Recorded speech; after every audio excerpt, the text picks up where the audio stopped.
Collins and McGlure physically are probably a little bit better equipped than Josh is, but yet at the same time, during the course of the season, some athletic guys have done a pretty decent job against Shaq. So it's a challenge to both those guys, and anyone in this league can play well for a night. The key is, can you do it consistently, and that's going to be the challenge, but we want to give those guys an opportunity before we rush to judgment one way or the other. And the other key tonight, how do the young guys up front handle Shaquille O'Neal? Can they avoid foul trouble? This is what the Miami starting five will look like. Darrell Wright with Shaquille O'Neal and Udonis Haslem. Chris Quinn gets the start, now in his second year out of Notre Dame, along with Dwayne Wade.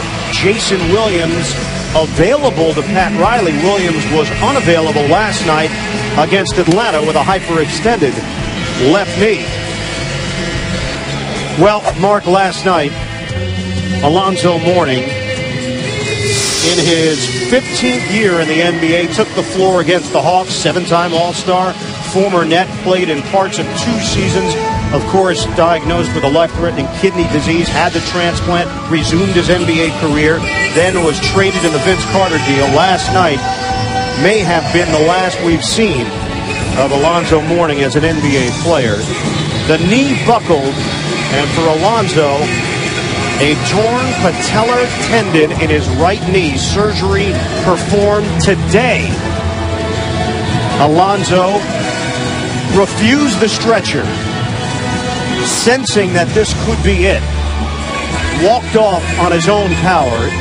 Basically was not going to go off on a stretcher. His quote, "It's disappointing to think that my career may end this way, but there are just so many other things that are important in life. I've been truly blessed to play as long as I have. I thank everyone involved for this wonderful opportunity." Certainly sounds like the quote of a man who has seen his last NBA game. Well, a great guy. As we take a look at Pat Riley, a true warrior, a guy, in my opinion, that's a Hall of Famer. And you couldn't help but to have teary eyes when you looked at him get off that stretcher and walk off the floor. Just a tremendous story, and a great individual.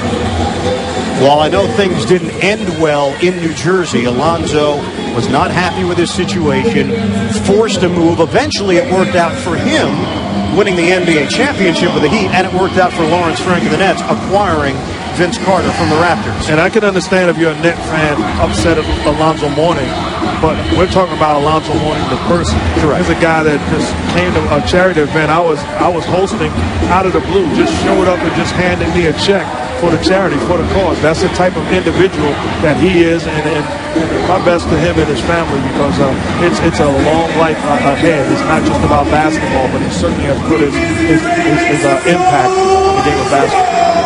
The officials tonight, Joe Crawford, Olandis Poole, and Scott Wall. And an adjustment for Miami without Alonzo. That edge that he brings to the floor, they're not very deep up front. And the ball slapped out of bounds by Williams. Miami will have it to open up. And you make a great point, because now what do you do as far as a backup center is concerned? They have Mark Blunt as far as a backup, but you talk about the presence of Alonzo Mourning defensively, trapping the pick and roll, changing shots. They're going to miss that. And they really don't have a backup power forward either. O'Neal on a kick out. Here's Wright, strokes it short.